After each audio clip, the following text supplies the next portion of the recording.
आपकी जनता धर्म की ओर करवट बदली है, करवट अभी खड़ी हुई नहीं, खड़ी तो उसी दिन होगी 30 अक्टूबर को।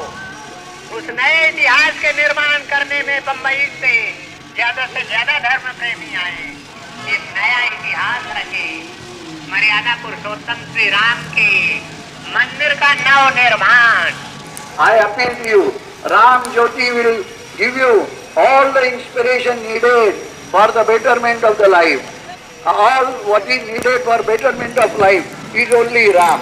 If there is no Ram, there is no survival. For that purpose, I सौगंध राम की खाते हैं, सौगंध राम की खाते हैं, हम मंदिर वही बनाएंगे, बच्चा बच्चा राम का, बच्चा बच्चा राम का। Ram Janmabhoomi actually belongs to Hindus. It's all Hindu only. We are all Hindu and we are supporter of Hindu. आपको लगता है कि ये राम जन्मभूमि बनेगा? Yes, definitely, 100%. आप क्या काम करते हैं? I am doing my business, oil business. तो आप जाने वाले हैं अयोध्या? Yeah. कौन सी तारीख को निकलेंगे? Well, that depends on my booking. यहाँ से कितने लोग जाएंगे? They say, well, not less than 50,000.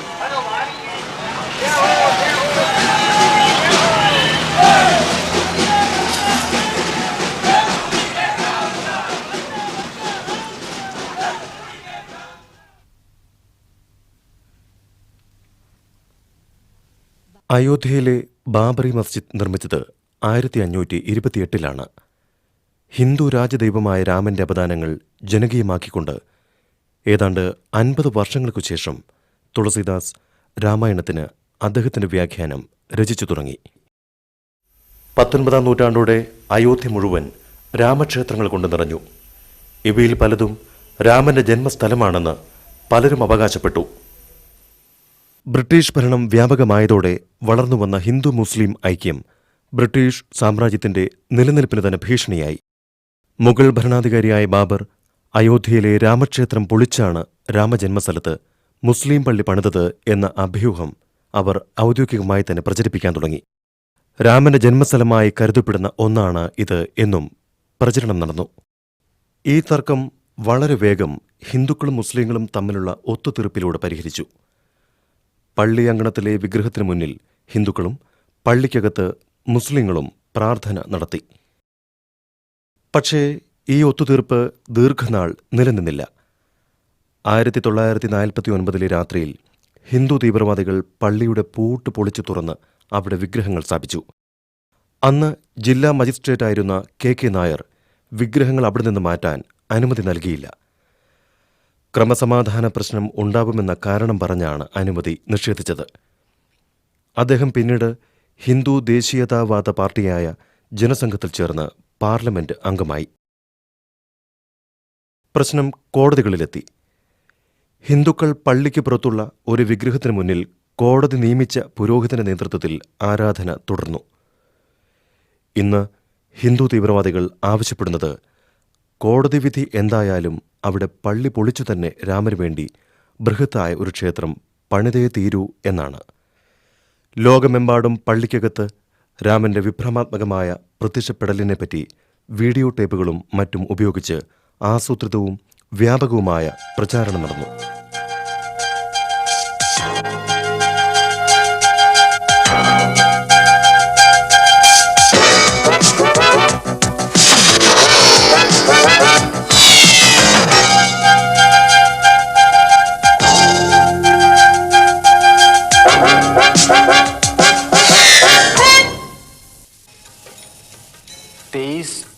दिसंबर की रात मैंने देखा कि बाबरी मस्जिद में यकायक चांदनी सी फूटी और उस तेज रोशनी में मैंने देखा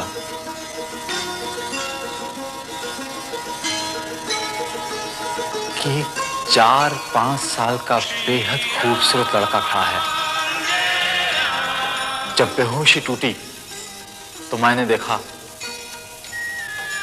कि सदर दरवाजे का ताला टूटकर जमीन पर पड़ा था। सिंहासन पर बुत रखा हुआ था और लोग आरती उतार रहे थे। 22 दिसंबर 1949 की रात्रि में भगवान श्री राम लला अयोध्या में अपनी जन्मभूमि पर प्रकट हुए। भय प्रकट कृपाला दीन दयाला कौशल्या हितकारी। ആരോ കണ്ട ആ വിഭ്രാന്തിക്ക് പല വ്യാഖ്യാനങ്ങളുമുണ്ടായി. അയോധ്യയിൽ പള്ളിക്കകത്ത് രാമവിഗ്രഹങ്ങൾ കൊണ്ടുവച്ച പുരോഹിതരിൽ ഒരാൾ ഇന്നും ജീവിച്ചിരിപ്പുണ്ട്.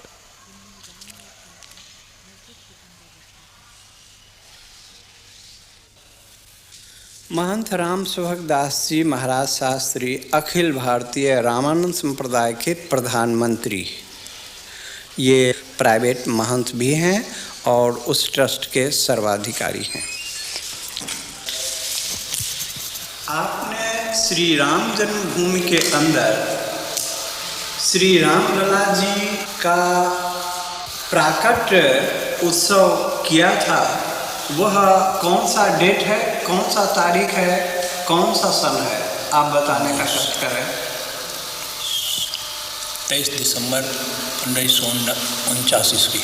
23 दिसंबर 1949 ईस्वी में आपने श्री राम लला जी का प्राकट उत्सव किया था और वहाँ बाबरी मस्जिद में भगवान का अवतार हुआ था आपके द्वारा।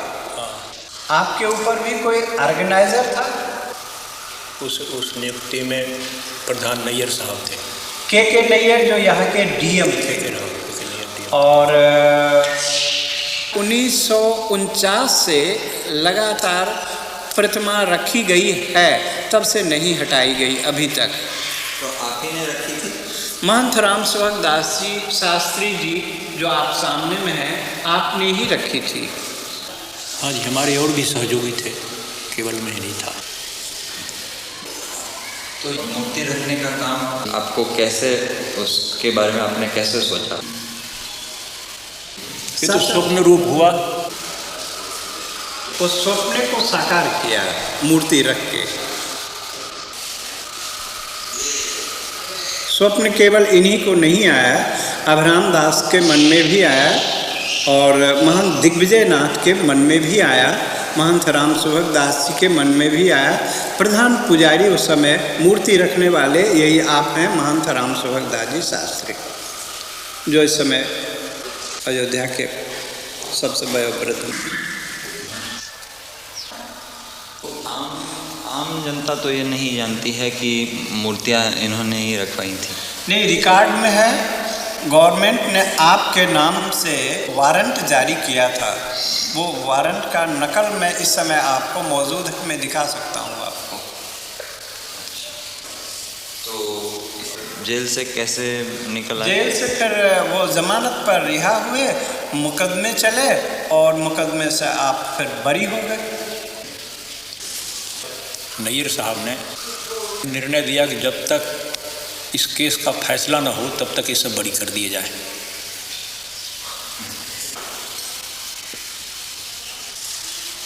मेरा जो प्रारंभिक काम था कि भगवान राम उसमें स्थापित हों, इस सिद्धांत लेकर जितना काम करना था मैं किया। अभी बोलने पे मुझे गवर्नमेंट बंद भी कर सकती है इसलिए मैं बोलता हूँ नहीं।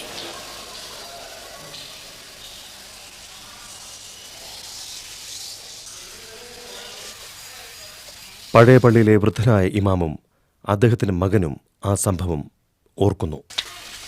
सन 49 की रात में जब मेरे फादर हाजी अब्दुल गफ्फार साहब ईशा की नमाज़ पढ़ने के लिए गए थे, तो उस वक्त नमाज़ पढ़ा के घर जब वापस आए तो सुबह फजर की दूसरे सुबह जुमे के दिन फजर की नमाज़ पढ़ाने इनको जाना था। फिर तो उतनी में मौज़न रात में आया, जो वहाँ मस्जिद में रहता था, सफाई करने वाला, झाड़ू देने वाला।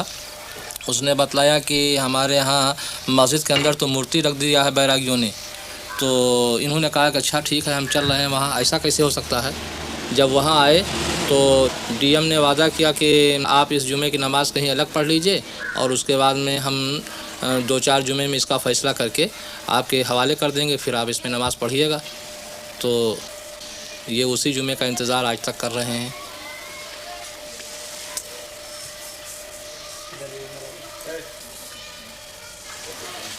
आपकी उम्र क्या है? हाँ, आपकी उम्र कितनी है? 84 वर्ष।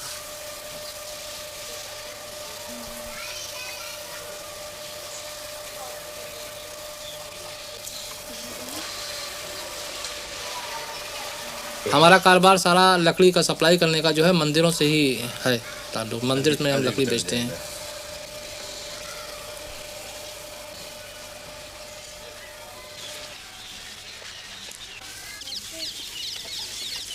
हमारे यहाँ के डिप्टी कमिश्नर साहब, जिनका नाम है नैयर, इन्होंने उसमें बुत रखा दिया रात को, और जब सुबह की नमाज पढ़ने गए लोग तो वहाँ नहीं जाने दिया। गवर्नमेंट के ऑर्डर हो गया। आप जानते थे किसी को जो वहाँ सुबह नमाज पढ़ने? अरे वो उसमें तैनात हैं, मुकर्रर थे। अजान देने वाला अलग और नमाज पढ़ाने वाला एक खास आदमी होता है जिसको पेश इमाम कहा जाता है। आप कभी गए हैं नमाज पढ़ने? हाँ गए हैं जी हाँ गए हैं। और आज तक आप लोग अभी यही नहीं समझ सके, अब क्या समझने आए हैं? अब तो ये मामला बहुत दूर पकड़ गया ना अब तो साहब। अब ज़ेर गौर है वहाँ अदालत में, दुनिया खलफशार हो गया। खुदा मालूम कितने लोग नज़र आतश हो गए, कितने लोग मौत के घाट पहुँच गए। और इसके बाद जनाब आज आप आते हैं उसके लिए जांच के लिए। तो हम लोग उसी के सहारे हैं कि क्या फैसला होता है। अब तो हमारी बात जौन पहुँचे कर रहा पहुँच गई। अब हमारी बात क्यों पहुँचाने वाला नहीं है और ना हमारी बात में कोनो ताकत है। आज इतनी नफरत पैदा कर दी गई है कि जनाब हमारी सूरत से लोग बेजार हैं।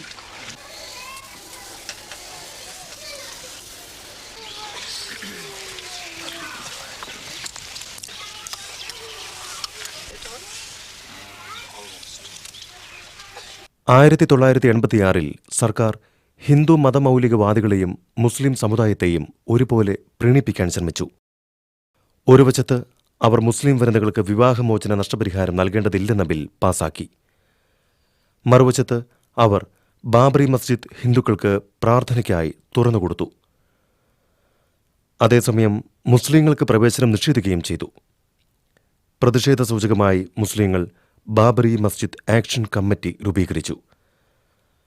പക്ഷേ അത് ഹിന്ദു തീവ്രവാദത്തെ ശക്തമാക്കാനേ സഹായിച്ചുള്ളൂ. തുടർന്ന് രാജ്യത്തുണ്ടായ വർഗീയ കലാപത്തിൽ ഏതാണ്ട് 2500ഓളം പേരാണ് കൊല്ലപ്പെട്ടത്.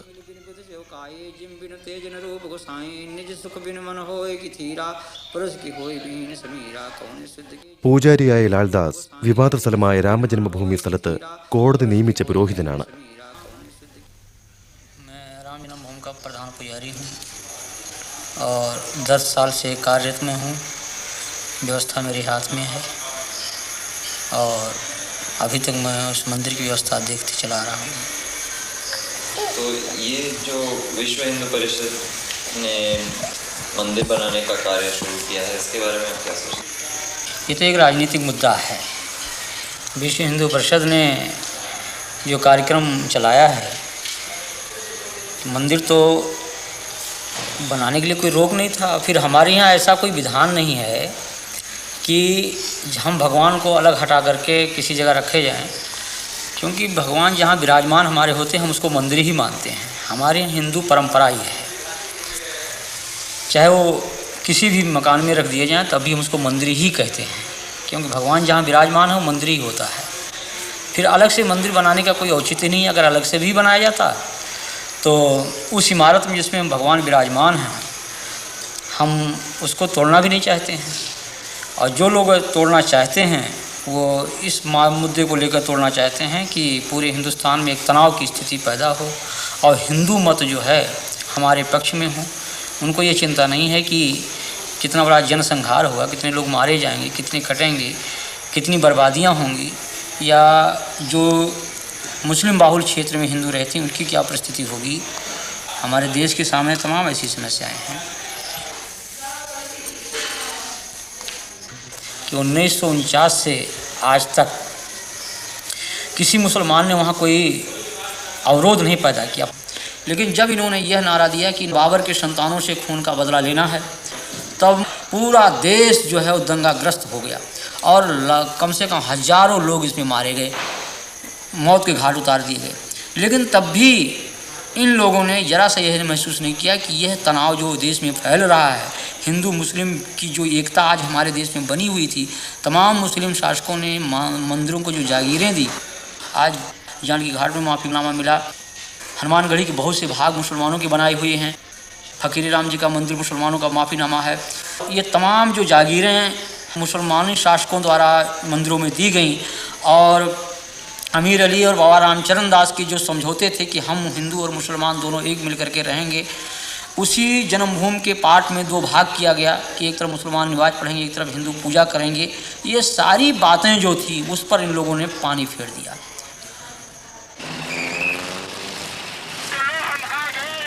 ഹിന്ദു തരംഗത്തിലേറി അടുത്ത തിരഞ്ഞെടുപ്പിൽ ഭാരതീയ ജനതാ പാർട്ടി തങ്ങളുടെ ലോകസഭയിലെ സീറ്റ് 2 നിന്നും 85 വർദ്ധിപ്പിച്ചു.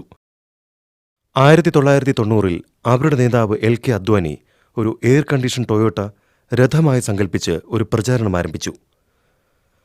1990 ഒക്ടോബർ മാസം 30-ാം തീയതി അയോധ്യയിൽ അവസാനിപ്പിക്കാൻ ഉദ്ദേശിച്ചുകൊണ്ട് 10,000 കിലോമീറ്റർ താണ്ടാനുള്ള രഥയാത്ര ആയിരക്കണക്കിന് കർസേവകരെയും ഹിന്ദു വാളണ്ടിയർമാരെയും കൂടെ ചേർക്കാൻ ഉദ്ദേശിച്ചുള്ളതായിരുന്നു. അയോധ്യയിൽ രാമക്ഷേത്രം പണിയാൻ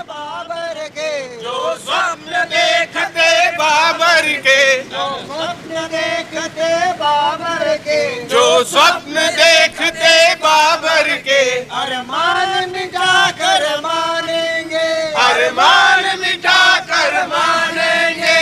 जो खेल रही है आंगन में इस बेल कुचल कर मानेंगे, इस बेल कुचल कर मानेंगे।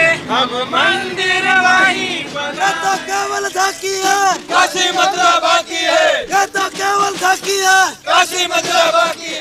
बच्चा बच्चा राम का भूमि के काम का, बच्चा बच्चा राम का भूमि के काम का, बच्चा बच्चा राम का।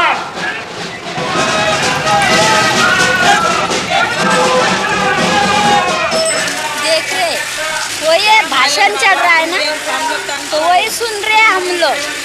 तो वही गरीब के लिए क्या करते हैं ये लोग। अभी हम लोग ऐसे फुटपाथ जो रहते हैं, म्यूनसिपालिटी आती तोड़ डालती है, फिर क्या करेंगे। बारिश में बच्चे लोग लेके सोते, स्टेशन में जाते तो भगा देते पुलिस लोग। ये क्या हो रहा है? ये क्या चल रहा है ना, ये भाषण चल रहा है ना। अभी हमको क्या मालूम, इतना मालूम रहता तो बता देते। हम पढ़े इंसान नहीं है, क्या करेंगे। वो क्या चल रहा है क्या नहीं हमको मालूम भी नहीं। मालूम रहता तो पढ़े ले इंसान होते। मैं अपील नहीं करता हूँ, आज तो मैं सरकार को और सब लोगों को इतना बताता हूँ कि अयोध्या में जिस स्थान पर भगवान राम का जन्म हुआ था, वहाँ पर मंदिर के निर्माण को कोई शक्ति रोक नहीं सकती और मंदिर वहीं बनेगा। आज प्रातःकाल में यहाँ पर आया तो मैंने एक अखबार में मोटी मोटी खबर देखी। यहाँ के कुछ वरिष्ठ नागरिकों ने मेरे नाम एक खुली अपील की है, जिसमें कहा है कि Advani warn of communal riots. इस प्रकार की बातें करना के सांप्रदायिक दंगे होंगे, मैं इसको दुर्भाग्यपूर्ण मानता हूँ। मैं इतना जरूर जानता हूँ कि यूं तो शराब पीने के लिए 4 लोग भी कर सकते हैं, लेकिन कम से कम इस यात्रा के कारण किसी भी प्रकार की गड़बड़ नहीं होगी, ये मुझे विश्वास है। और यह यात्रा रिस्पॉन्सिबिलिटी के साथ, उत्तरदायित्व के साथ, लेकिन निश्चय के साथ। यह विकृत सेक्युलरवाद हमको स्वीकार नहीं।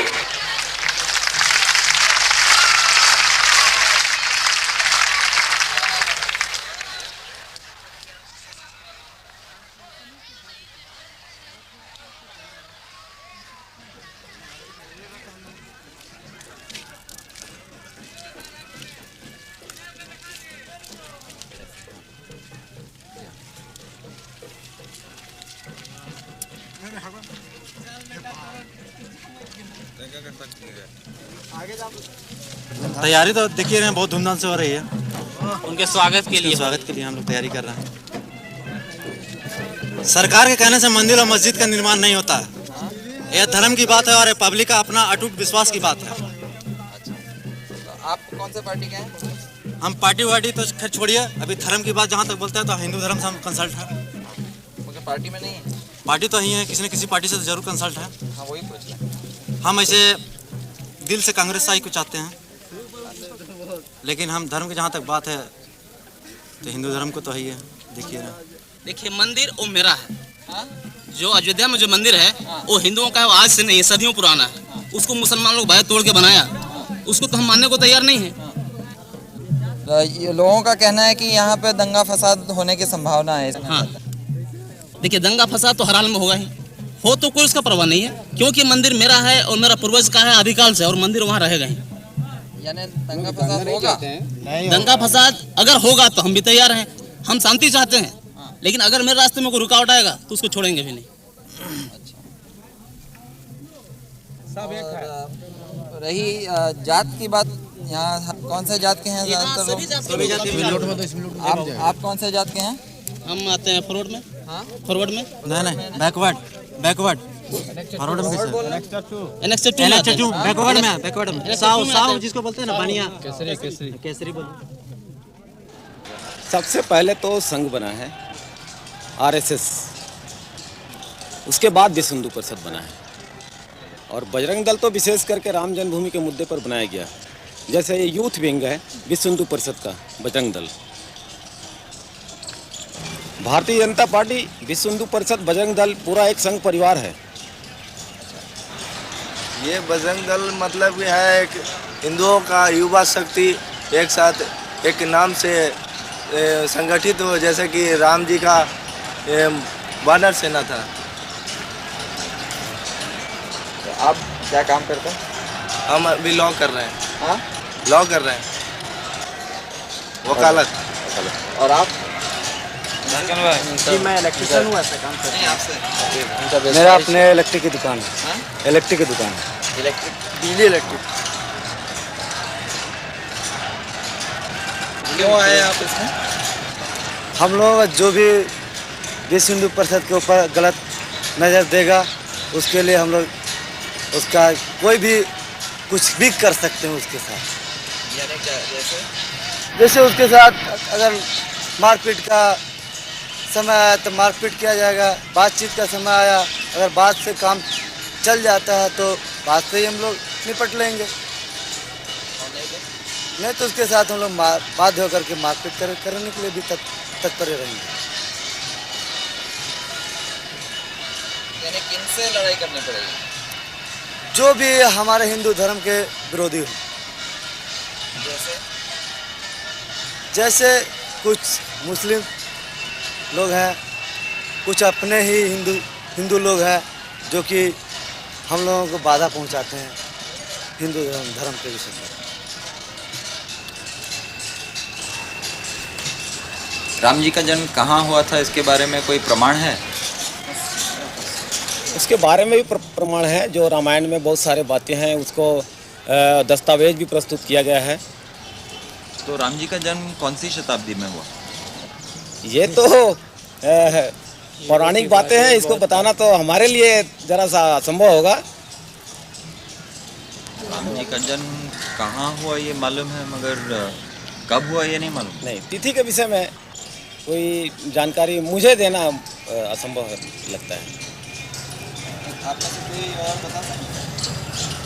ऐसा तो नहीं जा सकता। आप बता सकते हैं? जी हम नहीं बता सकते, क्योंकि ये ऐतिहासिक विषय है और इतिहास में अपने आप को पिरो देने वाला ही व्यक्ति उसको उसके बारे में कुछ बता सकता है। नहीं, आपने पढ़ा होगा ना लॉ में। अभी हमारा फर्स्ट ईयर ही है, हमने अभी उतना कुछ पढ़ा नहीं है, और लॉ में मेरे ख्याल से ऐसा कुछ मिलेगा नहीं। लॉ में नहीं, अपने जैसे धर्मगुरु वगैरह बताते हैं। हाँ बताते हैं, राम जी का जन्म कितने साल पहले हुआ? बहुत हजारों वर्षों की पूर्व। हजारों लाखों हजारों वर्षों की पूर्व, हजारों वर्षों की पूर्व। कौन सी शताब्दी? इसका इतिहास की पूरे विषय त्रेता युग में। इतिहास से आधुनिक इतिहास से इसका पता हम नहीं कर सकते। द्वापर युग में कृष्ण का। आओ महाराज आओ। अच्छा आओ मैं आपको बता दूं। आपको आराम से आपको धन्यवाद है। इसलिए हाथ भी नहीं लगाने देना।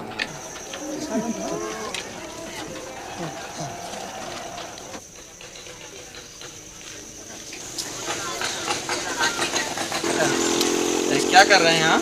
हाँ, हमको दर्शन करना है, उसको आरती दिखाना है। आ रहा है ना उधर से, राम जन्मभूमि को आरती दिखाना है। अच्छा, सेवा करना है। अच्छा, तो जो भी मोटर गाड़ी आती है वहाँ दर्शन कराते हैं? जी ना, राम जन्मभूमि को। हाँ, ये पीछे आते हैं।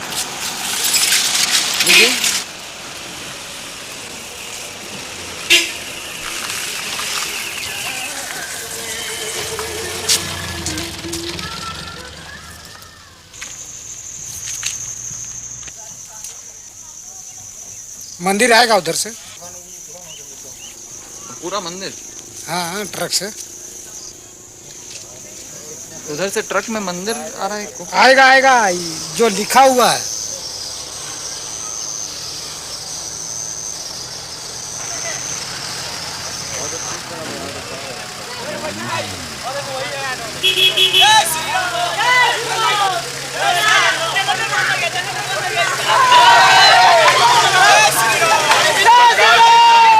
अधिकारियों को अडवाणी जी की ओर से खास धन्यवाद।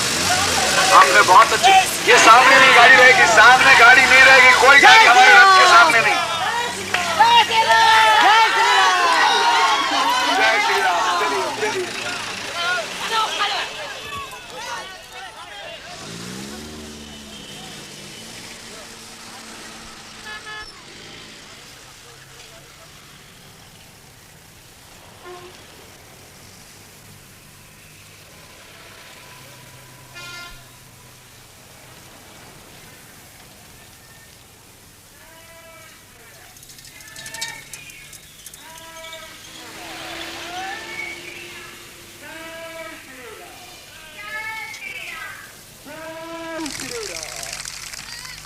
आज की तारीख में देख लीजिए, जैसे ही हमारी विजय यात्रा भगवान राम जी की रथ यात्रा लाल कृष्ण आडवाणी जी लेके बम्बई पहुंचे, वैसे ही जनता दल के 68 सदस्यों ने इस्तीफा देने के लिए उनको अपील कर दी है वीपी सिंह को कि वीपी सिंह साहब आप हट जाइए। और वीपी सिंह साहब को देखिए, मंडल लोग की क्या आवश्यकता थी आज की तारीख में? आप सबसे सलाह मशवरा करते, पहले दूसरे मसले हल करते, लेकिन नहीं, उनको अपनी कुर्सी बचाने के चक्कर में मंडल आयोग थोप दिया। और मुलायम सिंह यादव जैसे आदमी कहते हैं हम रथ यात्रा को अंदर नहीं घुसने देंगे। असली यादव नहीं लगता हमें, क्योंकि अगर असली यादव होता तो रथ यात्रा का स्वागत करता। ये असली यादव नहीं है। ये यादव मुझे लगता है कुछ पिछड़ी जाति से कहीं से आया होगा। മണ്ഡൽ കമ്മീഷൻ റിപ്പോർട്ട് നടപ്പാക്കാനും പിന്നോക്ക വിഭാഗക്കാർക്ക് ജോലി സംവരണം ചെയ്യാനുള്ള സർക്കാരിന്റെ നീക്കത്തെ സവർണ ഹിന്ദു വിഭാഗങ്ങൾ എതിർത്തു വരികയായിരുന്നു. അവരുടെ വിദ്വേഷം ബിജെപിക്കും രാമക്ഷേത്രത്തിനുമുള്ള പിന്തുണയായി മാറി. പക്ഷേ സമൂഹത്തിൽ ഇത്രനാൾ അവഗണിക്കപ്പെട്ടിരുന്നവർക്കിടയിൽ ഒരു പുതിയ ബോധം വളരാൻ തുടങ്ങിയിരുന്നു.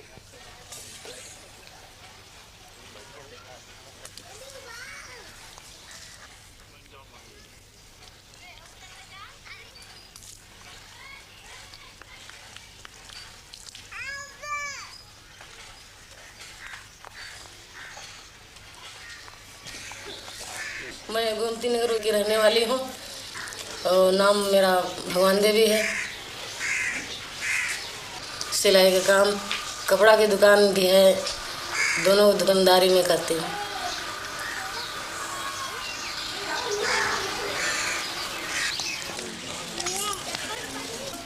वही मजूरी खेती बाड़ी करते थे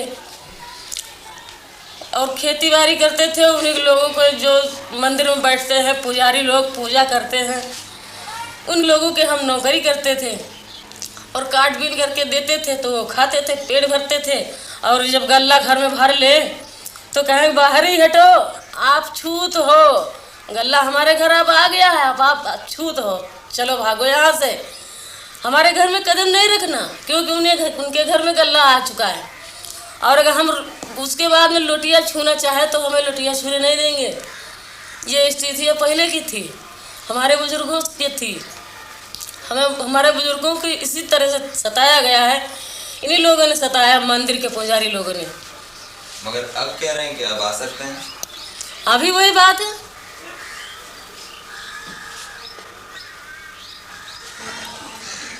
यहाँ कास्ट होत रहा है, हम कास्ट करने वाले 45 साल की मेरी उम्र है।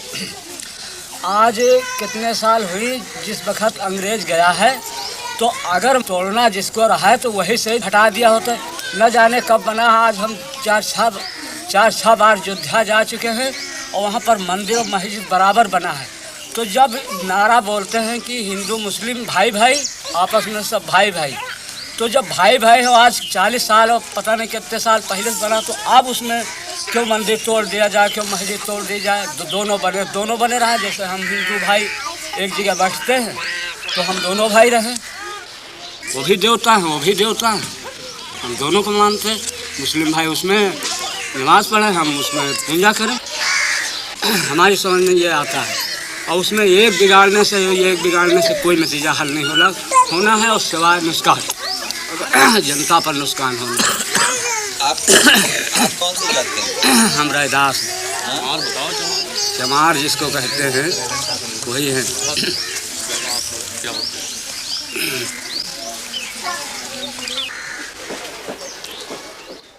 ഇടതുപക്ഷത്തിന്റെ ആഹ്വാനം ചെവിക്കൊണ്ട് ജനങ്ങൾ രഥയാത്രയ്ക്കെതിരെ പ്രതിഷേധിക്കാൻ ബീഹാറിലെ പട്നയിലേക്ക് മാർച്ച് ചെയ്തു. 43 साल के आज़ादी के बाद में भी महंगाई आज आसमान को छू रही है, बेकारी आज करोड़ों नवयुवकों की है, भूखमरी और गरीबी आधे से अधिक लोग आज भी उस लक्ष्मण रेखा के नीचे हैं। यहाँ पर निरक्षरता बीमारी चारों तरफ फैली हुई है। मगर मालूम होता है पिछले कुछ महीनों से कि मानो इस देश में इनमें से एक भी समस्या ऐसी है ही नहीं। एकमात्र समस्या अगर कोई है तो वो है मंदिर और मस्जिद की। बिरथ रघुबीरा के नाम पर एक रथ पर चढ़कर एक पक्ष के नेता उनका चुनाव चिन्ह कमल को लेते हुए और भारतीय जनता पार्टी का ध्वज लहराते हुए देश भर में रथ यात्रा करते हुए घूम रहे हैं। तो ये किस लिए घूम रहे हैं? बीजेपी के लिए वोट बटोरने के लिए। अगला चुनाव अगर आवे तो 88 का 188 किस तरह किया जाए, इस बात पर सोचने के लिए। मैं ये कहता हूं कि उनके सारे ये रंगीन सपना चूर चूर होकर रह जाएंगे, क्योंकि इस देश में बहुसंख्य हिंदुओं ने धर्मनिरपेक्षता को अपनाया है। अगर आज ये भारत एक धर्मनिरपेक्ष देश के रूप में है, इसका बहुत बड़ा श्रेय इस देश में बसने वाले 85% हिंदुओं को बेशक जाता है। लेकिन न महात्मा गांधी, न जवाहरलाल नेहरू, न फांसी के तख्त पर लटकने वाले हमारे वो सैकड़ों तमाम जो शहीद हुए, उनमें से एक ने हिंदू राष्ट्र के लिए अपनी जान नहीं दी। इस बात को भुलाया नहीं जा सकता है। मगर ताज्जुब की बात है, हट है, मंदिर वहीं बनाएंगे और मस्जिद तोड़ करके ही बनाएंगे। इसमें राम की मर्यादा है। अयोध्या राम का जन्म स्थल है, माना। ये बात हिंदुओं का एक विश्वास, उनकी अस्मिता का सवाल है, इस बात को मैं मानता हूं। पर मैं ये कहता हूं कि मुझे कोई कह दे, अडवाणी जी या कोई और, कि अयोध्या का वो कौन सा चप्पा जमीन है कि जो राम की याद से पवित्र नहीं, ये मुझको वो कह दे। अयोध्या के कहीं भी जाकर के आप मंदिर बना लीजिए। हम में से हर किसी ने 1000 बार इस बात को मंजूर किया कि मंदिर आप बनाएं, बेशक अयोध्या में बनाएं, बेशक भव्य बनाएं, मगर ये हट न करे कि मस्जिद टूटने पर ही वो मंदिर बनेगा, ये हट न करे। हम में से कोई लाल झंडे मानने वाले हो या कोई और भी हो, हम सब धर्मों की श्रद्धा करते हैं। एक धर्म की अस्मिता और अहंकार के नाम पर दूसरे धर्म की अस्मिता और आस्था आप तोड़ नहीं सकते, इस बात को ध्यान में रखिए। दोस्तों, हिंदू धर्म में सहिष्णुता है, असहिष्णुता भी है, मानवता भी है और जात पात की व्यवस्था भी है।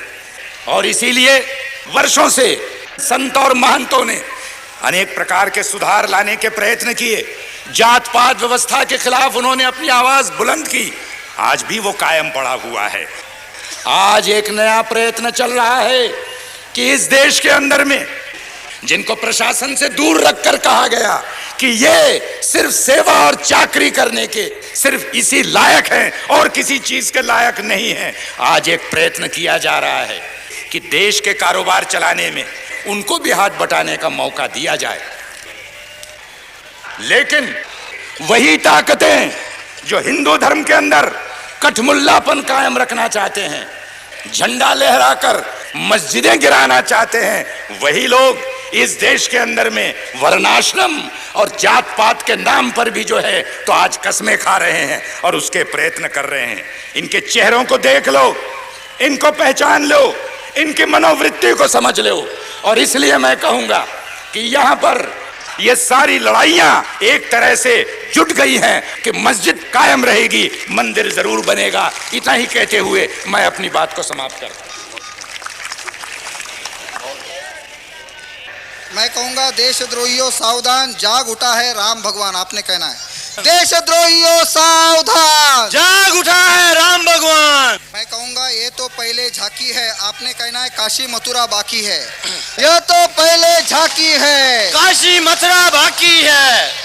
बहनों ने तलवार दी थी भाई को, आज मैं उनको ये तलवार दे रही हूँ, उनके अभय के लिए, उनके निर्भय के लिए। एक बहन ने तलवार देना अपने आप में इतिहास बनता है। बोलो श्री लाल कृष्ण आडवाणी जी की, सौगंध राम की खाते हैं। एल के आडवाणी जिंदाबाद, राम भक्त जिंदाबाद, और जोर से बोलिए भगवान श्री राम की। आप लोगों का बहुत बहुत धन्यवाद, नमस्कार।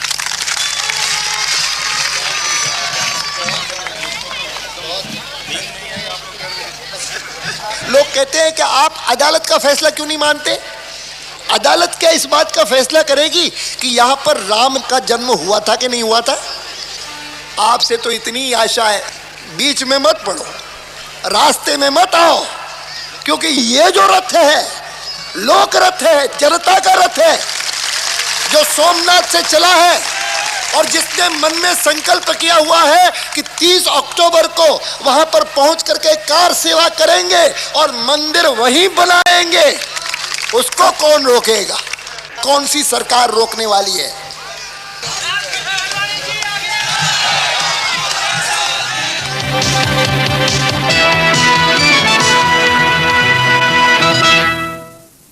BJP നേതാവ് LK അദ്വാനിയുടെ അറസ്റ്റിൽ പ്രതിഷേധിച്ച് പാർട്ടി ആഹ്വാനം ചെയ്ത ബന്ദിൽ രാജ്യത്തിന്റെ വിവിധ ഭാഗങ്ങളിൽ അക്രമങ്ങളുണ്ടായി. രാജസ്ഥാനിൽ കൊള്ളയും കൊള്ളിവെപ്പും തടയാൻ ജയ്പൂർ നഗരത്തിൽ സൈന്യം രംഗത്തിറങ്ങി.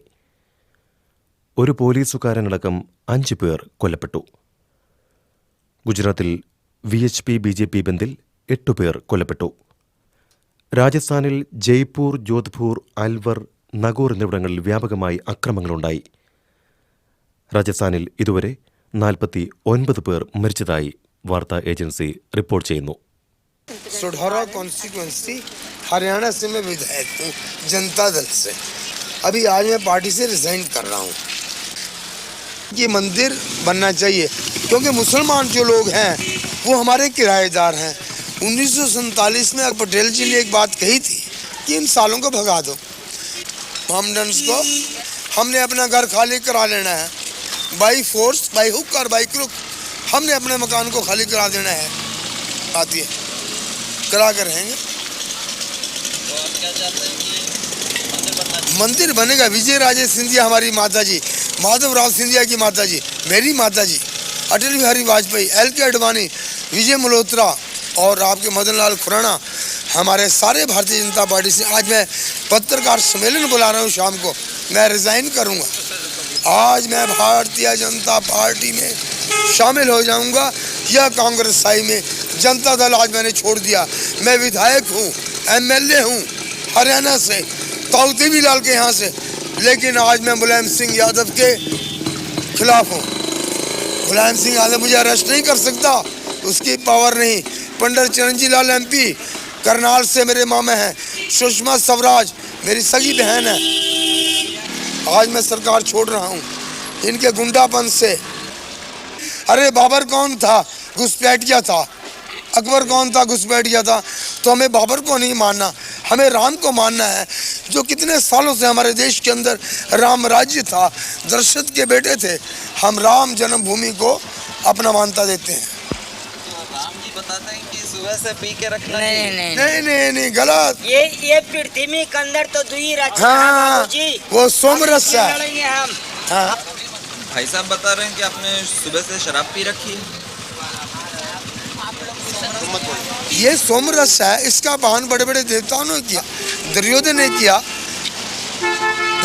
किया, धृतराष्ट्र ने किया, श्री कृष्ण ने किया। तो ये तो सोमरस है, इसको पीने के बाद दिमाग बढ़ता है।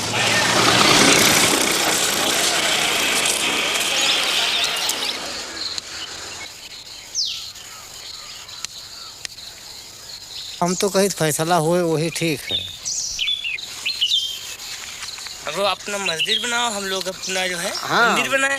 आप अपना मस्जिद भाई बनाए, है ना, भाई कोई विशेष बात में। हाँ। अब इतनी दोनों फरीकन में इतना जुझ है, हाँ। और इसमें फायदा कुछ नहीं होगा, बस नुकसान के अलावा क्या फायदा है भाई? पैसा हर जगह जो लड़ाई हो ठनी तो पैसा लागी, इधर से पैसा उनका घाटा नहीं पर हमारे लोगों का घाटा है। हाँ, हम लोग चौराहे दुकान खोले, कोई एक पैसा काम नहीं होता, एक पैसा काम नहीं हो रहा है। घर जा आप बताओ कि 4 किलो का नमक बिका रहा है तो का कहते हैं किलो भरे का नहीं मिल रहा है। 1.5 रुपया 2 रुपया किलो का नमक मिल रहा है। हाँ। बस कहा है हमारे लोगन का गल्ला बखारी सस्ता है, सस्ता बस, और कोई चीज़ सस्ती नहीं है। सब गल्ला हमारा लोगन सस्ता है और जत्ती है सब महंगाई है। ये बात हाँ। कभी कोई उछाड़ा नहीं, कबो नहीं झगड़ा हुआ। अब हमारे यहाँ पर कोई वो वैसी बात नहीं है। ये तो बाहर का जो है सब, ये सब बातें बेकार की लड़ाई झगड़ा करने वाली है ना। मस्जिद तोड़ के मंदिर कैसे बने? अब बगल में बना लिया, अपन कोई बात नहीं, झगड़ा शांत करेंगे, शांत हो बिल्कुल। लेकिन अब एक उठाव वाली बात है तो वो बात अलग, लड़ाई वाली मतलब बात हो गई। आप हिंदू हैं कि मुसलमान? नहीं, हम तो हिंदू। तभी आप सोचते हैं कि यहाँ मस्जिद नहीं टूटनी चाहिए? बिल्कुल, क्यों भाई हमारे मंदिर बना हो, कोई थोड़ा लागे तो हम कैसे बात तोड़ जाए मंदिर? हाँ, तो अगर तुमको मस्जिद बनाना है तो अपन अलग बना लो, या जैसे भी लोगों को मंदिर बनाना है तो अलग बना लें दूर। मस्जिद न तोड़ा, जिससे एक चीज़ बनी है तो तोड़ना नहीं ठीक, वो क्यों तोड़ा?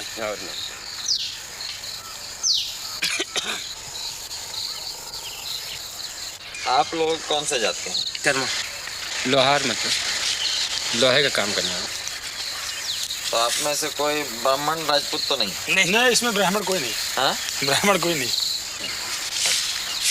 ब्राह्मण लोग तो चाहते हैं मस्जिद टूट के मंदिर बन जाए, सीधा मामला उनका यही है और कुछ नहीं। उनका माहौल ही है।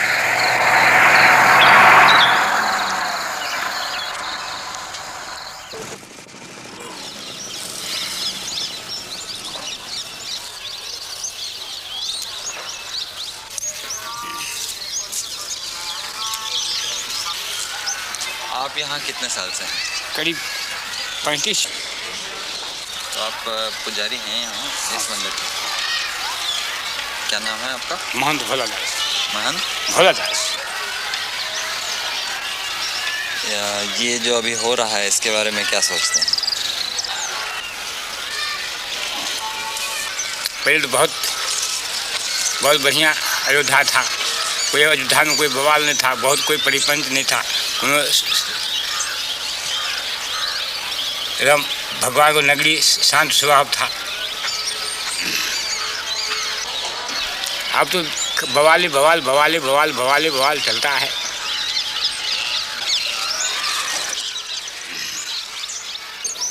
यहाँ पे मंदिर बहुत सारे हैं ना? हम मंदिर बहुत है। पुरानी जमाने के 5000 मंदिर है। आप तो घर घर मंदिर है, घर घर सब मंदिर है। जो दो कोठरी बनाए यो भगवान को मंदिर बनवा लिए हैं। और मस्जिद भी है यहाँ पुराने? मस्जिद भी कई गो है। जब अंग्रेजों की ज़माना था तो मुसलमान भी काफ़ी था, कोनो आवाज़ बवाल नहीं होता था। अयोध्या के जिम्मेदार रहे मुसलमानों, हाँ, जो अच्छन मियाँ नाम को था, पहले अयोध्या का जिम्मेदार था। ये अमावा कोठी है, ये सब मुसलमानी का था। ये सब पूरा मस्जिदें रहे। ये मणि पर्वत है जो कम से कब्र है। वहाँ करीब कोतवाली के पीछे 9 गजी है, 9 गज के कब्र है। हाँ, वो मस्जिद भी है वहाँ और 9 गज के कब्र है। कोई बवाल नहीं था, कोनो परिपंच नहीं था। ये तो केवल वही राम जन्मभूमि के तब से बवाल बवाल बवाल शुरू होते। बस वो जब नैयर साहब रहे तब से, पहले कहाँ बवाल रहे हैं। भगवान जन्म लिया था, अभी नहीं मालूम कि ये घर में लिया कि वहाँ पर लिया कि वहाँ पर लिया कि वहाँ पर लिया कि वहाँ पर लिया, मगर भगवान अयोध्या में जन्म लिया। अब ये कैसे कहो कि हम यही मस्जिदे में जन्म लिया।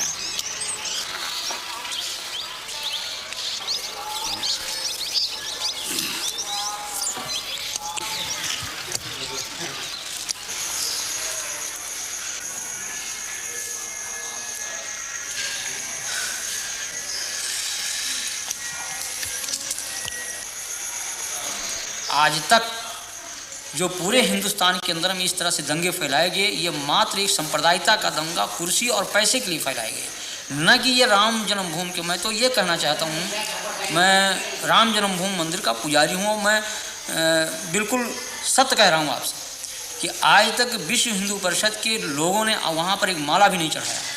भगवान की पूजा अर्चना तक उन लोगों ने नहीं करवाया वहाँ पर। और बल्कि उन्होंने व्यवधान डाला। हमने हाई कोर्ट में रिट दायर किया और रिट दायर करके तब वहाँ की भोग व्यवस्था चालू करवाया। तो यहाँ की जनमानस ने कभी इसको स्वीकार नहीं किया। लेकिन इसमें कुछ किराए के साधु जिनको पैसा चाहिए, पैसे पर खरीदे गए, रामशिलाएँ घुमाई गईं। उसके उन रामशिलाओं को उन लोगों ने अपना कमरा, अपना मकान बनाना शुरू किया और काफ़ी जनभावनाओं को उन्होंने दोहन करके और बड़ी बड़ी बिल्डिंगें तैयार कर ली। करोड़ों अरबों रुपए इन लोगों ने इकट्ठा किया, विभिन्न बैंकों में इन्होंने डाला और लाखों रुपया उन्होंने व्यक्तिगत अपने खाते में इन लोगों ने डाला। तो लोगों की हत्याएं हो जाएं, लोग नष्ट हो जाएं, इससे इनको कोई मतलब नहीं। इनको मतलब पैसा मिले, कुर्सी मिले।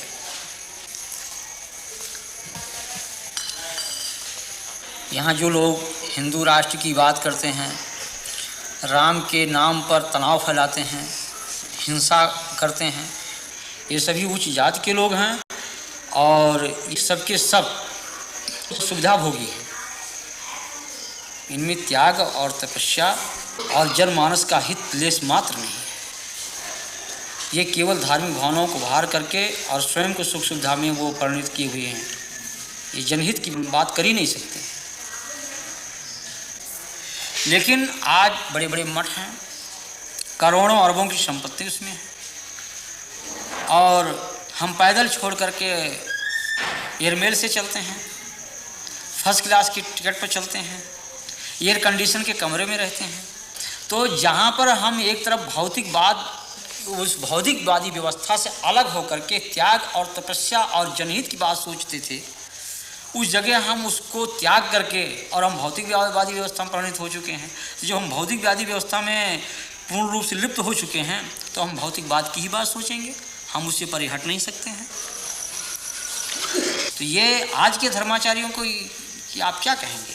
हम तो इनको भौतिकवादी व्यवस्था का एक पोषक मानता हूँ मैं। ये जो पूंजीपति कहते हैं कि हिंदू धर्म की रक्षा, हिंदू धर्म की रक्षा। मैं कह रहा हूँ कि यहीं पर देश के पूंजीपतियों जो आज धर्म की, आज अशोक सिंघल को इस बात को जो कह रहे हैं कि हम बहुत बड़े राम के भक्त हैं, क्या राम का यही आदर्श है कि 90% लोग भूखों मरे? ये हमारे देश की जो विषमता है आज, ये क्या इन धर्माचार्यों की फिर नहीं चाहिए? अगर आप बड़े पूंजीपति हैं, आपके पास पैसा है, आपके कहने में एक पूंजीपति समुदाय देश का है, तो उन पूंजीपतियों से पैसा लेकर के उन गरीबों में लगाइए आप, जैसे मदर टेरेसा कर रही है, या और जिन धर्माचार्यों ने किया है, पूर्व जो धर्माचार्यों हमारे ने किया है, उनका अनुकरण करें आप।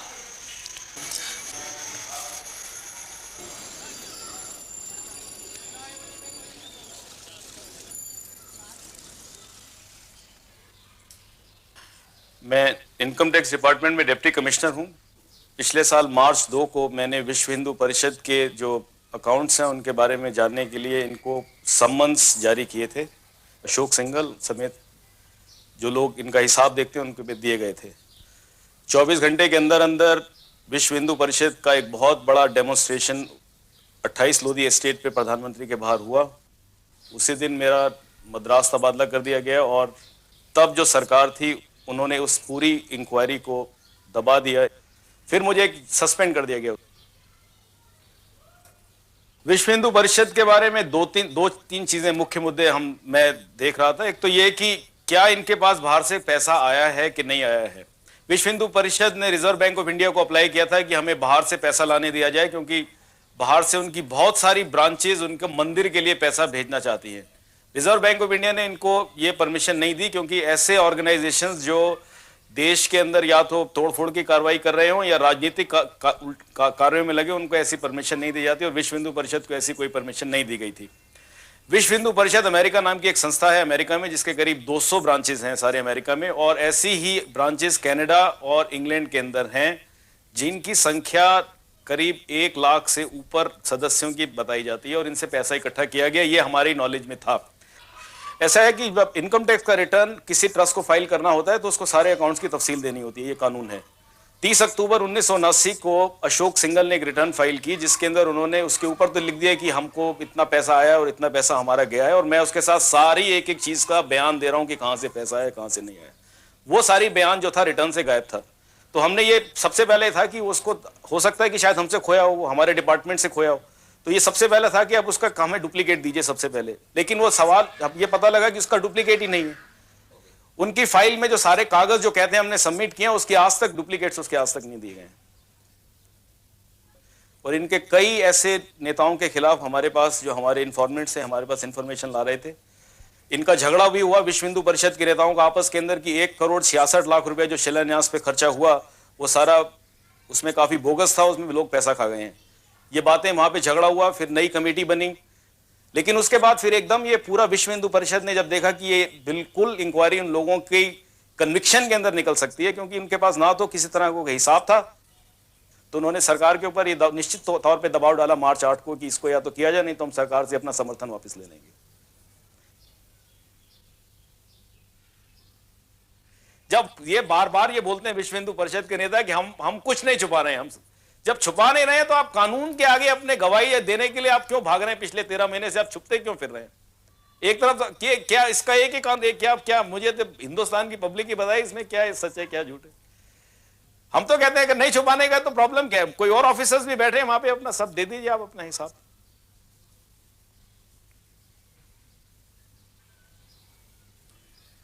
मैं बाहर से जब पढ़ के आया था वापस, तो इसी ख्यालात से आया था कि शायद देश के लिए कुछ करूंगा, लेकिन इस देश में होना है। मैंने MBA पास किया था अमेरिका से, मैं सब छोड़ के अपना काम छोड़ के मैं हिंदुस्तान चला आया था यहाँ पर।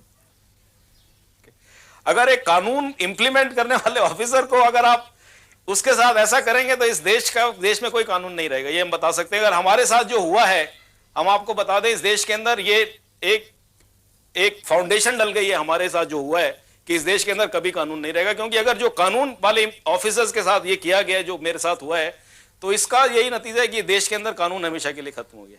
मैं तो ये समझता हूँ, मेरे को तो कोई उम्मीद नहीं है कि ऐसे कुछ इस देश का कोई होगा भविष्य। मैं चाहता हूं भविष्य हो, लेकिन मैं इस बारे में मेरे को तो नहीं लगता कि अब कुछ भविष्य रहा है इस देश के अंदर।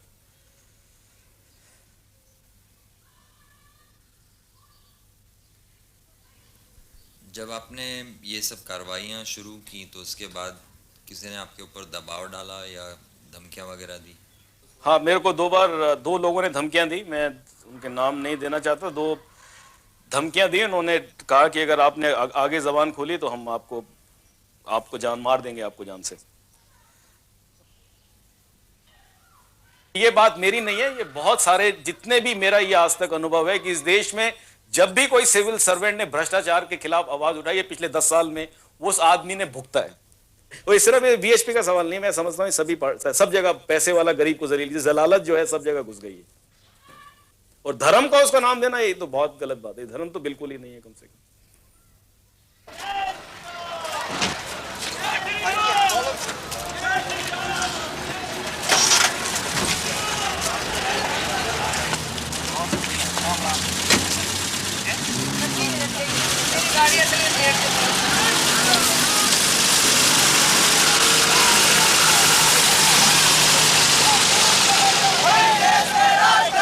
हिंदू हित का काम करेगा, हिंदू हित का काम करेगा,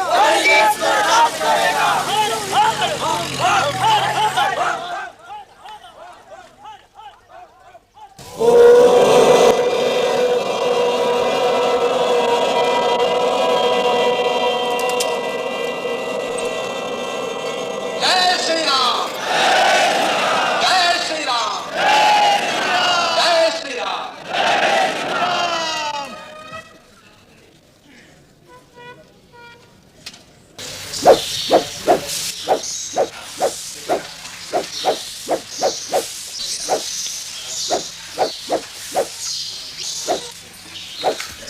तीस अक्टूबर को हिंदू पहुंचेगा, सरजू में एक बूंद जल नहीं रहेगा, वो खून की धारा से नदी बहेगी और सारा अयोध्या रक्त रंजित हो जाएगा। हल्दी घाटी अयोध्या बनेगी, यही इम्फाल का मैदान अयोध्या बनेगा, जलियन बाग कांड का उदाहरण अयोध्या प्रस्तुत होगा। बोलो राम जन्मभूमि की जय, काशी विश्वनाथ की जय। मारेंगे मर जाएंगे, मंदिर वहीं बनाएंगे, मारेंगे मर जाएंगे, मंदिर वहीं बनाएंगे।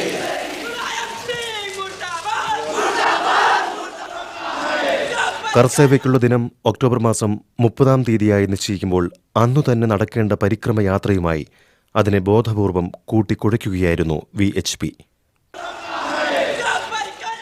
പരിക്രമയ്ക്കെത്തിയ സാധാരണക്കാരെയും പള്ളി പൊളിക്കാനിറങ്ങിത്തിരിച്ച കർസേവകരെയും തിരിച്ചറിയാനാവാത്തതിനാൽ തദ്ദേശ ഭരണകൂടം അവിടെ ഒരു കർഫ്യൂ പ്രഖ്യാപിച്ചു.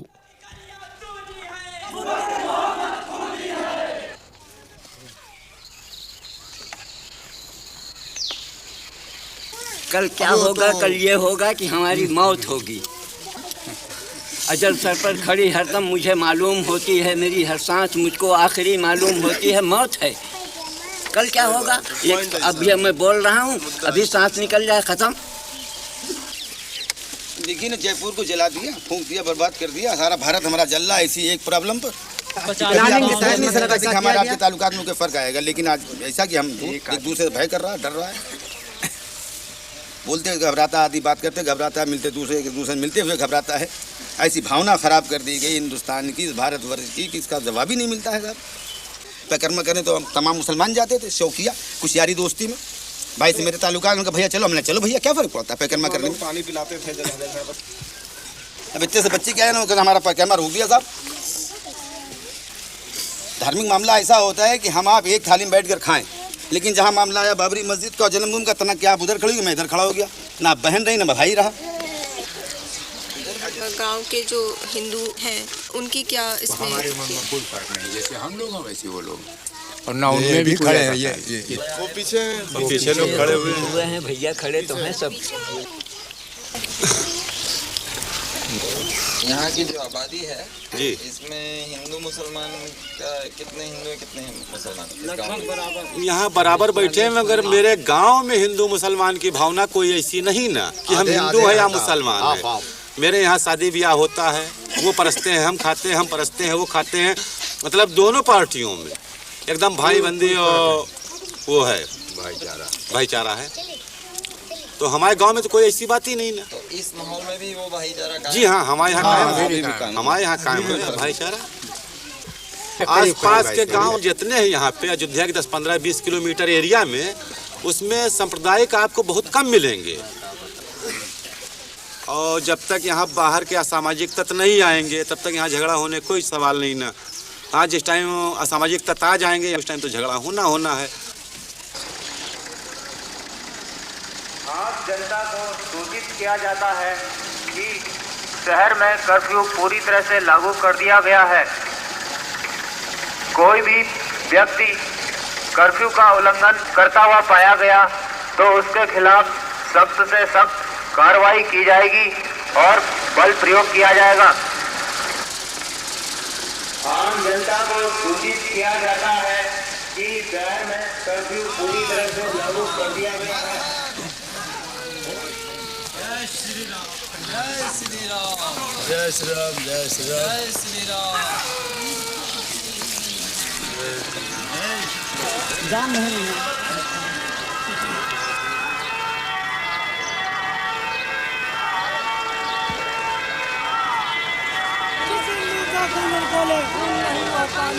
जिस हिंदू का खून निकोले खून नहीं हुआ पानी है। अरे जिस हिंदू का खून निकोले खून नहीं हुआ पानी है। अरे जिस हिंदू का खून ഒക്ടോബർ മാസം 30-ാം തീയതി അയോധ്യയിലെത്തിയവർ സരയൂ പാലം കടന്ന് അവിടെ പ്രവേശിക്കും മുൻപ് അറസ്റ്റ് ചെയ്യപ്പെട്ടു. ഹിന്ദുത്വത്തിനു വേണ്ടി തങ്ങളെ തുണയ്ക്കാനാണ് കർസേവകർ പോലീസിനോട് ആഹ്വാനം ചെയ്തത്.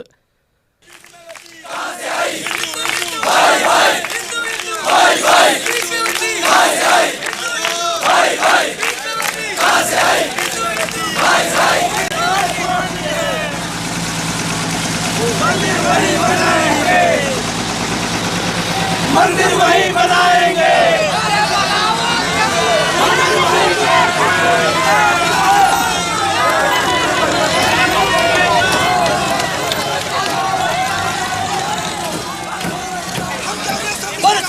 रामचंद्र महाराज राम की लाठी गोली खाएंगे, मंदिर वही बनाएंगे। लाठी गोली खाएंगे, मंदिर वही बनाएंगे। लाठी गोली खाएंगे। एक 462 साल पहले एक लुटेरे ने आकर अगर हमारे मंदिर को ध्वस्त किया है तो ये हमारे माथे पर कलंक है। अगर ये बाबरी मस्जिद रहेगी तो हिंदुओं पर ये कलंक हमें अपनी गुलामी याद दिलाता रहेगा। अरे हम इसको को उठा कर रहेंगे। ये गुलामी का चिन्ह है, इसे हम खत्म करेंगे, चाहे खून से करें चाहे गोलियों से करें। हाँ। और 3,500 करेंगे बड़ी। अरे भगवान भी तो हम ही हैं। भगवान का रूप हमारे अंदर है। हम जाएंगे तो मस्जिद भी तोड़ेंगे। भगवान का रूप हमारे अंदर हो। अगर वो उसको कलंक को अपने माथे पर लगा करके रखना चाहते हैं ये उत्तर प्रदेश की सरकार, ये मुलायम सिंह, तो वो बना करके इसको उठा करके और कहीं रख ले, लेकिन मंदिर वही निर्माण होगा गर्भगृह पर। गर्भगृह के ऊपर ही मंदिर निर्माण होगा। लेकिन अब पंजाब की तरह से हम अपने हाथों में रिवॉल्वर पकड़ेंगे। हम गवर्नमेंट सर्वेंट के अध्यापक हैं, लेकिन आप छोड़ देंगे कलम और पकड़ेंगे रिवॉल्वर। एक गौर कीजिए कि महात्मा गांधी को भी गोली किसने चलाई? गॉडसे ने। गॉडसे कौन था? हिंदू। हाँ। क्यों चलाई? क्यों चलाई? अगर सरकार का यही रवैया रहा तो हर आदमी गॉडसे ही बन जाएगा फिर तो। गॉडसे ने गांधी की हत्या की वो अच्छी बात थी। हाँ, बिल्कुल सही किया है उन्होंने, बिल्कुल सही किया है। जो इस देश के साथ गद्दारी करेगा उसका यही अंजाम होगा। और एक बात, चाहे वो मुलायम सिंह हो चाहे वीपी सिंह हो, उसका अंजाम यही होगा। लेकिन हम यहाँ धर्म नगरी में आए हैं, मंदिर का निर्माण करने आए, लड़ने नहीं आए हैं। महात्मा गांधी की भी हत्या आपका ठीक है? बिल्कुल सही किया है उसने, गॉडसे ने कोई गलत नहीं किया। और धिक्कार है कि जो 70 करोड़ हिंदुओं को एक तरफ रख करके 10 करोड़ मुसलमानों के तलवे चढ़ता फिर रहा है। धिक्कार है ऐसे हिंदू होने पर। अच्छा, आप कौन से जात के हैं? हम हिंदू हैं, खत्री। खत्री सबसे पहले हिंदू, उसके पीछे जात। अच्छा, उसके मगर जात कौन सी आपकी? छत्री। छत्री छत्री यानी अरोड़ा। अरोड़ा भैया, अरोड़ वंश के हैं हम। और हारे हैं भैया, इनको पूरा कर लेने दो। हमारा झगड़ा इंटरव्यू पूरा कर लेने दो। हाँ।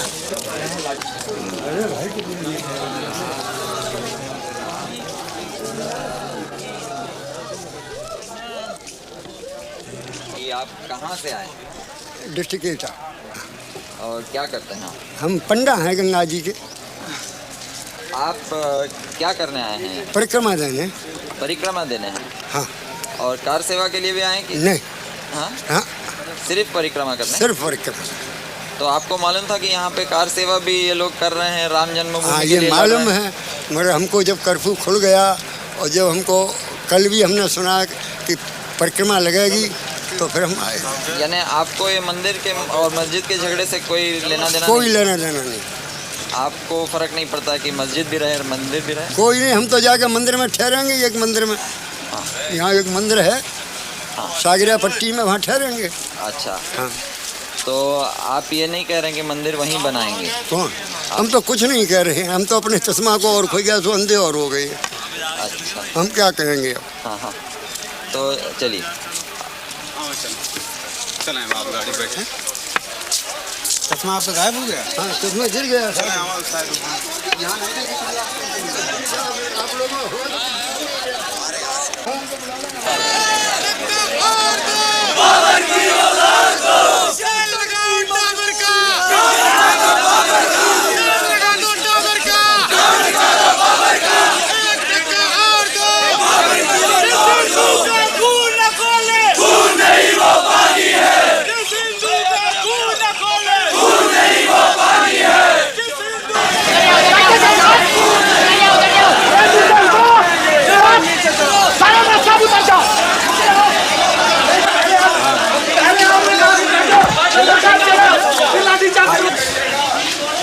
कैसे जाने दो भाई।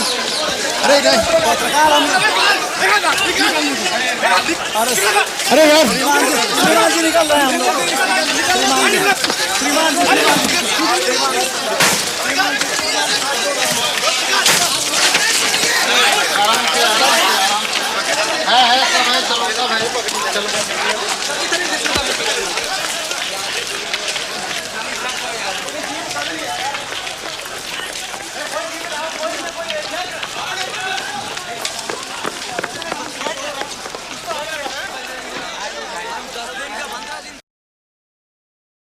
ഭരണയന്ത്രത്തിലെ പല ഉന്നതരും സവർണ ഹിന്ദുക്കളായിരുന്നു. ഹിന്ദുത്വവാദത്തോടുള്ള അവരുടെ അനുഭാവം രഹസ്യമായിരുന്നില്ല. വിശ്വ ഹിന്ദു പരിഷത്തിന്റെ വൈസ് പ്രസിഡന്റ് SC ദീക്ഷിത് മുൻ പോലീസ് ഡയറക്ടർ ജനറലായിരുന്നു. അദ്ദേഹം ഇപ്പോൾ പോലീസിന്റെ മൈക്ക് ഉപയോഗിച്ച് കർസേവകരെ അഭിസംബോധന ചെയ്യുകയാണ്.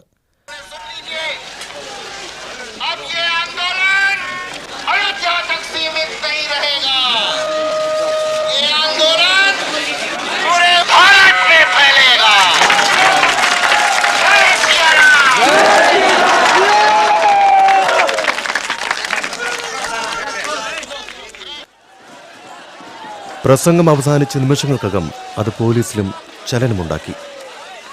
ബാരിക്കേഡുകൾ തകർത്ത് കർസേവകർ പള്ളി അങ്കണത്തിൽ പ്രവേശിച്ചു.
करके मंदिर को मैंने कब्जा किया, तोड़ दिया और तोड़ करके ही हमने चाहा जो कुछ हो जाए, लाठियाँ सहते भी रहे और हम तोड़ते भी रहे।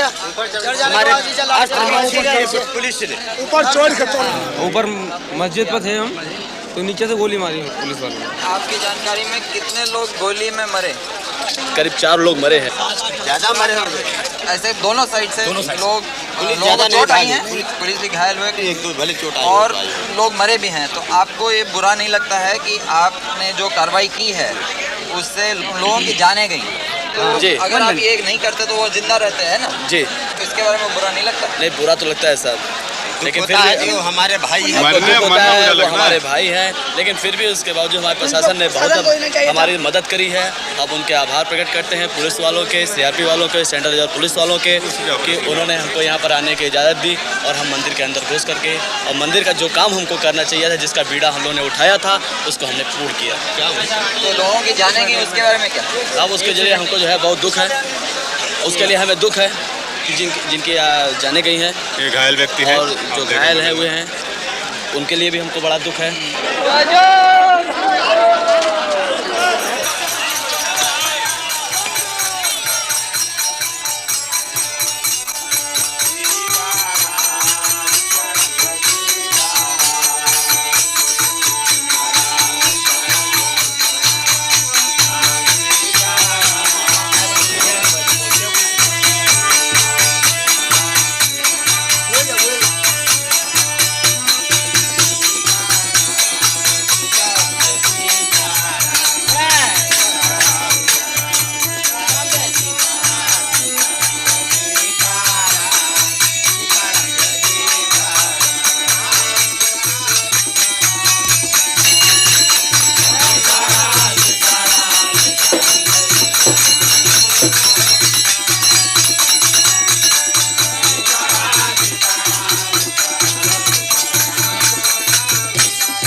ही नहीं पर कि पूरी भारत की जनमानस को इसका विरोध करना चाहिए कि किसी की धार्मिक भावना पर ठेस नहीं पहुंचाना चाहिए।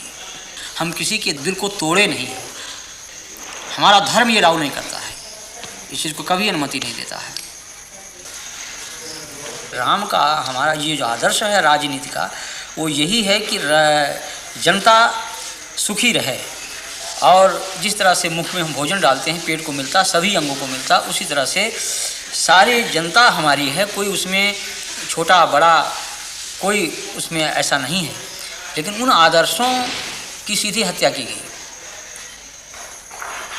मगर आज जो लहर चल रही है हमारे देश में, इस लहर में जो लोग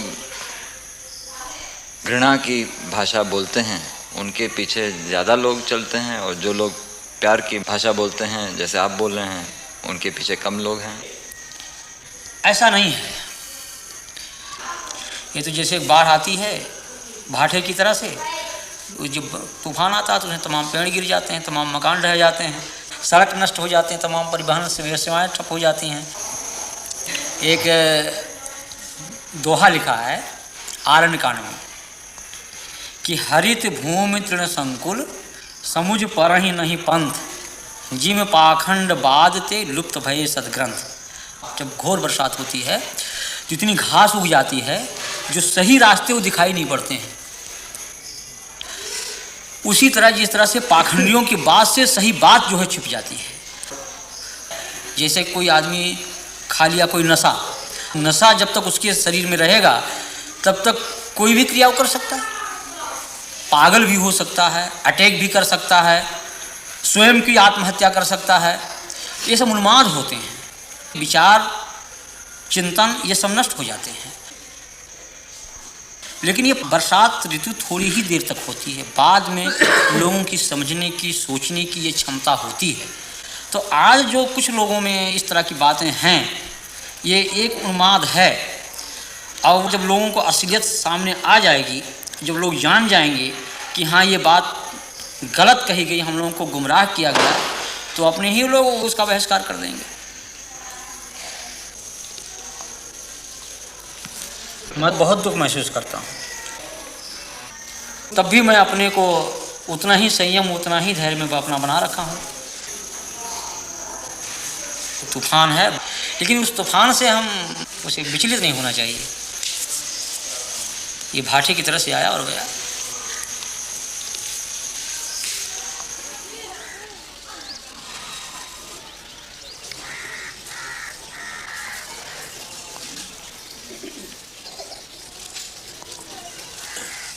मंदिर के अंदर हमें जाने ही नहीं दिया जाता है। तो मंदिर से हमें क्या लाभ है? मंदिर की मूर्ति अगर पीस दी जाए तो वो तो दोबारा हम कई प्रकार के मसाले से बना सकते हैं, लेकिन हमारी अगर जनता कट जाए तो हम किसी प्रकार का मसाला उसमें नहीं लग सकता है। और अगर देखिए हमारी इस बस्ती में बहुत से लोगों की जन्म भूमि हुई है, उनको यहाँ से निकाला जा रहा है। अभी यहाँ गांव से करीब 150 बस्ती है, उनको निकाला जा रहा है। और ये कहीं केवल राम है, उनकी भूमि के लिए लोग कितना परेशान हैं और संख्या भी उसके पीछे दौड़ रही। देखिए मैं क्यों दौड़ूं?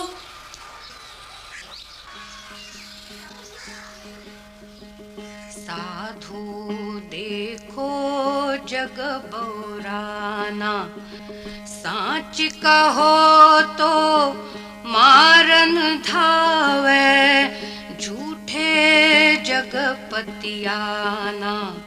साधु देखो जग बौराना, हिंदू कहत है राम हमारा, मुसलमान रहमाना। आपस में दो लड़े मरत हैं, मर्म कोई नहीं जाना, मर्म कोई नहीं जाना। माला पहिरे टोपी पहिरे, छाप तिलक अनुमाना। बहुतक देखे पीर औलिया, पढ़े किताब कुराना। करे मुरीद कबर बतलावे, उनहु खुदा न जाना, उनहु खुदा न जाना। या विधि हंसत चलत है हमको, आप कहावे स्याना। कहे कबीरा सुनो भाई साधो, कहे कबीरा सुनो भाई साधो, इनमें कौन दीवाना, इनमें कौन दीवाना। साधु देखो जग बौराना, साधु देखो जग बौराना।